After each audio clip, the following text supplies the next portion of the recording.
तो आगे ध्यान से पढ़ना भाइयों और बहनों। सरस्वती संगम तीर्थ तथा पुरूरव तीर्थ, इनकी स्थापना कैसे हुई, जहां पर लाखों श्रद्धालु प्रति वर्ष जाते हैं।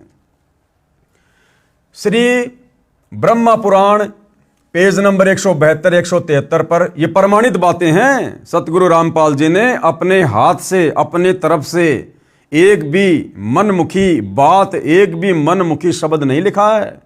ये जो भी प्रमाण हैं इन तीर्थों के, आपको साथ में उस पुराण का नाम कौन से पेज पर है, कौन से अध्याय में है, साफ साफ बताया जा रहा है। 200-250 रुपये का पुराण आता है, किसी भी धार्मिक पुस्तक की दुकान से लेकर खरीद कर देख सकते हैं। तो ये जो सरस्वती संगम है, जिसको पुरूरव तीर्थ भी कहते हैं, जहां पर लाखों श्रद्धालु जाते हैं, सोचिए वो कैसे बना। श्री ब्रह्म पुराण पेज नंबर 172 173 पर एक दिन राजा पुरूरवा श्री ब्रह्मा जी की सभा में गए।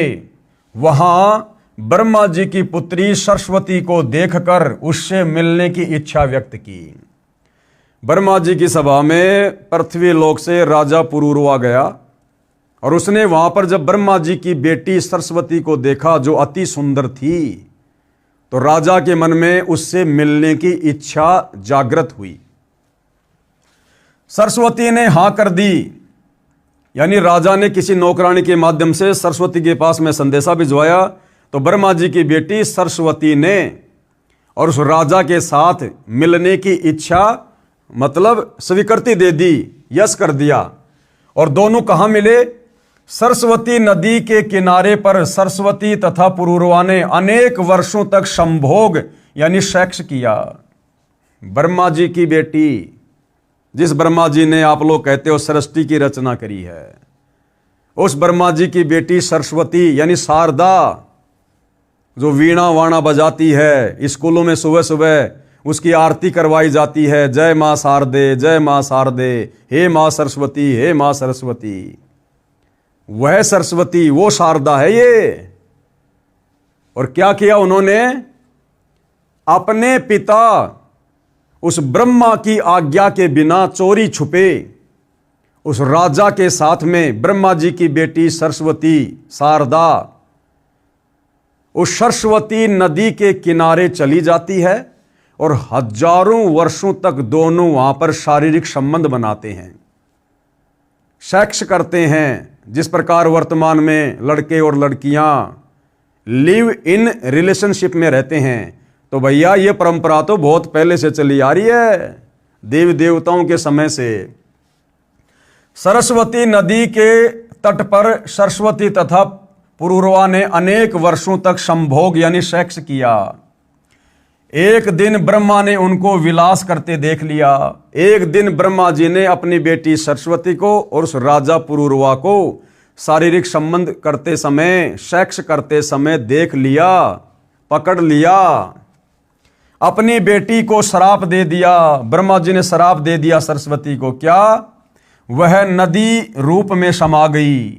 जहां पर पुरूरवा तथा सरस्वती ने संभोग किया था, यानी कई वर्षों तक शारीरिक संबंध बनाते रहे, वो कुकर्म करते रहे, वह पवित्र तीर्थ सरस्वती संगम नाम से विख्यात हो गया। जहां पर पुरूरवा ने महादेव की भक्ति की, वह स्थान पुरूरवा तीर्थ नाम से विख्यात हुआ। अब बताइए भाइयों और बहनों, ऐसी गंदी हरकत से जिस सरस्वती तीर्थ का जन्म हुआ, उस तीर्थ पर जाने से, पूजा करने से, भक्ति करने से क्या कभी हमें सद्बुद्धि मिलेगी? हम उल्टा दुर्बुद्धि का शिकार होंगे। यदि हम अपने बच्चों को उन तीर्थों पर लेकर जाएंगे और यदि ये कथा उनको सुनाएंगे, क्योंकि तीर्थ पर जाएंगे तो तीर्थ के विषय में जानने की इच्छा तो होती है ना, तो गाइड लोग क्या बताएंगे? यही कथा सुनाएंगे कि भैया सरस्वती तीर्थ की स्थापना कैसे हुई। तो यही विषय वासना की कहानी सुनाई जाएगी, ये कामसूत्र की बातें सुनाई जाएंगी। तो सोचिए आपके मन में क्या गंदे विचार उत्पन्न होंगे, आपके बच्चों के मन में क्या गंदे विचार उत्पन्न होंगे। आपको क्या मिला वहां जाकर, भक्ति या बकवाद? इसलिए सतगुरु रामपाल जी इन सभी तीर्थों पर, धामों पर ना जाने की सलाह देते हैं, क्योंकि ये शास्त्र विरुद्ध साधना है। गीता अध्याय 16 श्लोक 23 के अनुसार शास्त्र विधि को त्याग के जो मनमाना आचरण किया जाता है उससे ना कोई लाभ मिलता है, ना कोई सिद्धि मिलेगी, ना कोई रिद्धि मिलेगी और ना अंत में मोक्ष मिलेगा। तो ये है भाई और बहनों सरस्वती संगम तीर्थ की कहानी। आगे देखिए 3 नंबर वृद्धा संगम तीर्थ। इस वृद्धा संगम तीर्थ की नींव कैसे पड़ी? श्री ब्रह्म पुराण पेज नंबर 173 से 175। एक गौतम ऋषि थे, उनका 1000 वर्ष की आयु तक विवाह नहीं हुआ। वह वेद ज्ञान भी नहीं पढ़ा था, केवल गायत्री मंत्र याद था, उसी का जाप करता था। एक दिन वह एक पर्वत पर एक गुफा में गया। वहां पर 90,000 वर्ष की आयु की एक बुढ़िया स्त्री मिली। दोनों ने विवाह कर लिया। बताओ, उस ऋषि ने जो भक्ति करने गया था और थोड़ी सी उम्र का था और उसने अपने दादी की उम्र की 90,000 साल की बुढ़िया के साथ में उसने शादी कर ली।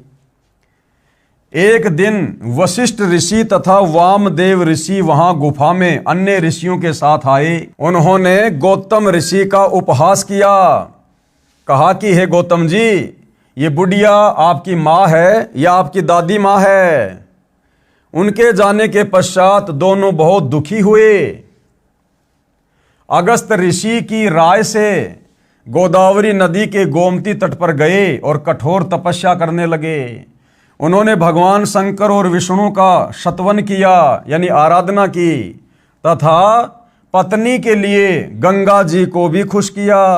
गंगा ने उनके तप से प्रसन्न होकर कहा, ब्राह्मण, आप मंत्र पढ़ते हुए मेरे जल से अपनी पत्नी का अभिषेक करो, इससे वह रूपवती हो जाएगी। गंगा जी के आदेश से दोनों ने एक दूसरे के लिए ऐसा ही किया। दोनों पति पत्नी सुंदर रूप वाले हो गए। वो गौतम ऋषि और वो 90 साल की बुढ़िया दोनों जवान हो गए। वह जल जो मंत्रों का था, उससे बुढ़िया का नाम नदी बह चली। उसी स्थान पर गौतम ऋषि ने उस बुढ़िया के साथ जो युवती हो गई थी मन भरकर संभोग किया। बताइए। और हम वहां जा रहे हैं मुक्ति प्राप्त करने के लिए, सद्बुद्धि प्राप्त करने के लिए। अरे भैया, वहां तो कामसूत्र की घटनाएं घटी हैं। वो तो विषय वासनाओं के अड्डे थे। जमकर लोगों ने सेक्स किया, संभोग किया, कुकर्म किए। और हम ऐसी अपवित्र जगह पर जाकर कैसे सद्बुद्धि को प्राप्त कर सकते हैं? कैसे हमें कोई भक्ति लाभ मिलेगा? कैसे हमें कोई पुण्य मिल सकता है? तब से उस स्थान का नाम वृद्धा संगम तीर्थ हो गया। वहीं पर गौतम ऋषि ने साधनार्थ एक शिवलिंग स्थापित किया था। वह भी उस बुढ़िया के नाम पर वरदेश्वर कहलाया। इस बुढ़िया संगम तीर्थ की कथा सब पापों का नाश करने वाली है, ऐसा उस पुराण में लिखा हुआ है। अब बताओ, वो खुद इतने कुकर्म करके और पाप की मालगाड़ी भर के ले गए, जिंदगी भर सेक्स करके, संभोग करके, कुकर्म करके, और वहां जाने से हमारे पाप कर्मों का नाश कैसे होगा? वहां किया हुआ स्नान दान सब मनोरथों को सिद्ध करने वाला है। इसीलिए तो सबका कल्याण हो रहा है, सबकी बुद्धि भ्रष्ट हो रही है इन तीर्थों पर जा जाकर।